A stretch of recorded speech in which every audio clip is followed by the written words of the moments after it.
Thank you very much, a freak.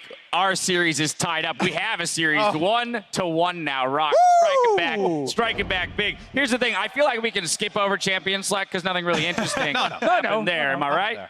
I mean, we have more than a series. That was by far my favorite game of the entire tournament right there. There are so many highlights. Before we even get to Prey, I mean, there was Peanut styling on Bang with the basically making a flinch and arcane shifting first, then connecting it. I mean, there's so many great ROX moments in this. Smeb also, huge play. Oh, what a beast in this game. What a beast. And so many players from ROX just performing. It looked kind of crazy, you know, suddenly in the end they're caught left and right, but the communication then is top-notch and they managed to actually even win the whole thing. But the elephant in the room is the Misfortune support. A lot of people now questioning whether they should play solo queue tonight, seeing Gorilla win a game on Misfortune support. Big takeaway point, it's a laning choice. It's to lane against Zyra. It's to punish Zyra's range, because of course Make It Rain has a very long range. And the moment they hit level 6, target selection was easy.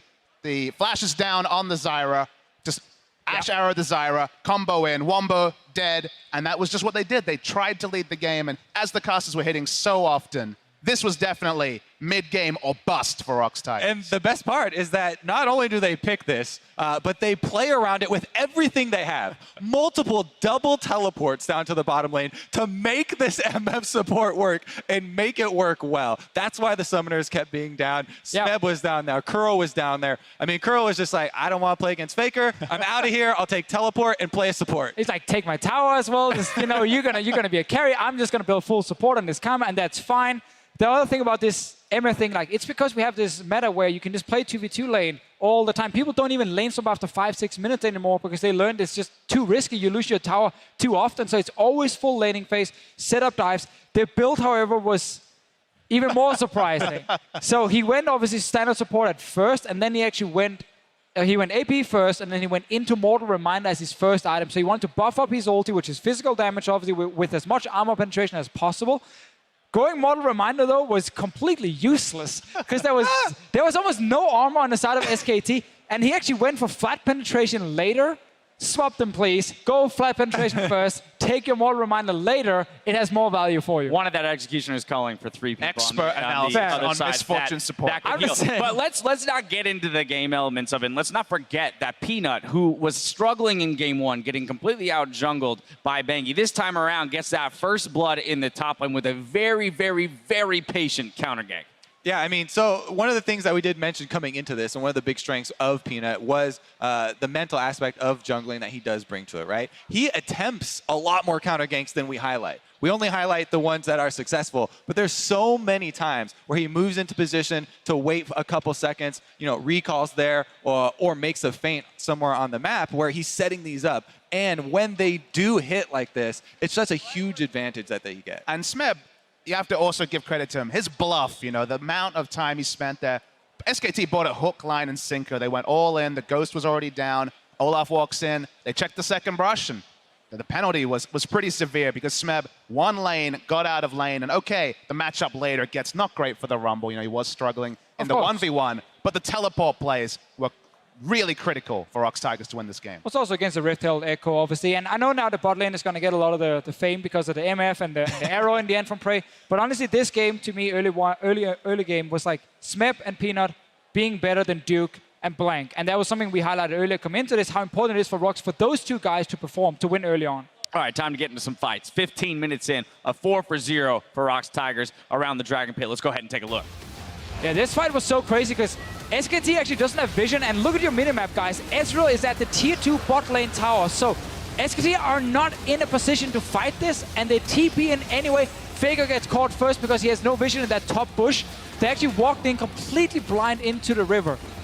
And this is not a mistake we see from SKT very often, and they got punished for it. Yeah, what was so surprising about that is that SKT, ahead of that, they also had the opportunity to set it up. You know, they had taken this mid turret, they had teleport advantage, and yet they were caught out because ROX were pushing the tempo so quickly. And that's why you have to talk about Duke a bit. He had the TP advantage, like you mentioned, Kobe, and then Smeb walks down bot, overheats in the face of the Victor, who he kind of had a free lane. Kuro spent more time out of lane than in lane after about the first 5 minutes. And Smeb soloing down 2 members. was really critical there. It really was, because the Victor was getting really far ahead. Since Kuro was leaving lane with that teleport and playing the support Karma, you know, Faker was racking up the gold, but Smeb stood up and he was able to take him at that critical dragon fight. I mean, he wants to take that #1 spot, and that was a pretty good display. Of course, we cannot forget that period of struggle for ROX Tigers until that point where they needed to make a decision. That's exactly what they did. Made a decisive call around the Baron. Let's go ahead and take another look.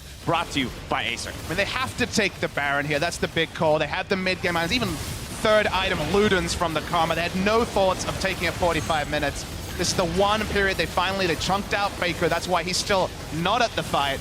Good target selection. They take down the Olaf first. They get the Baron. It still wasn't guaranteed here for ROX Tigers. And now probably Smithy started screaming like a little girl when this happened. I mean, Prey is such a man to flash straight back into the fight. No one thought. Everyone was like, why is he not walking towards the Baron wall to flash over? No. Repositions. DPS is down Faker. Even gets bang on the side as well. Yeah, you wanted to wait till a little bit later into the game to start giving credit to Prey. He totally deserves the late game credit. We don't have to wait on this segment. Let's give credit to him right now. That arrow was insanity. The arrow was so good. Also, the first part of the Baron fight where he takes down Blake. Oh, so many things. But here's the hawk shot first. He scouts and then he shoots the arrow. Now, originally, Echo was recalling, canceled it and wanted to get there quicker, changed to teleport, and it just barely gets there in time. And just to give you guys context, it's not the first time he did that this season. Won another game in the LCK regular season.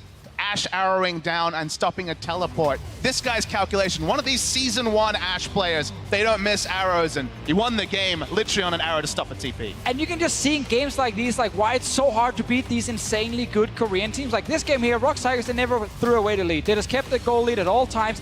The Baron setup we saw just before, we've seen so many Baron steals in this tournament. So many times teams, they mess it up when the jungler flies in to steal that Baron away from them. They just disengage at first, single out the man, kill him, then Prey as the big play after, and he has the arrow as well. Like, they're making so many insane plays built around both individual skill and communication, and it just shows why these teams are impossible to beat for anyone else but honestly each other.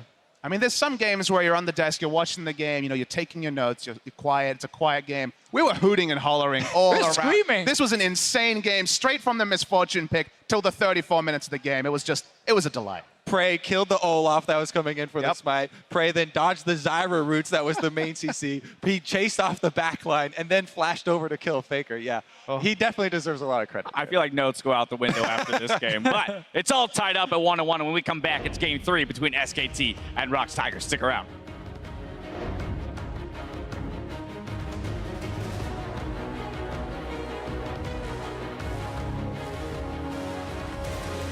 This is an insta-locked misfortune. Support MF. It is support MF. Yep. Karma mid. Karma mid. This means 3 pushing lanes, absolute power.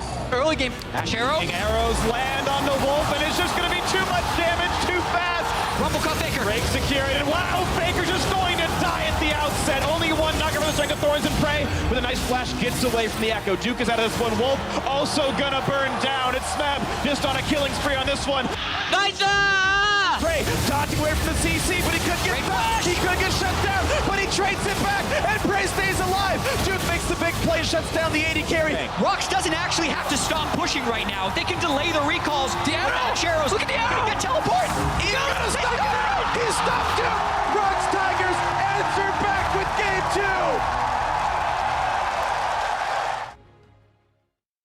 2. The world has changed.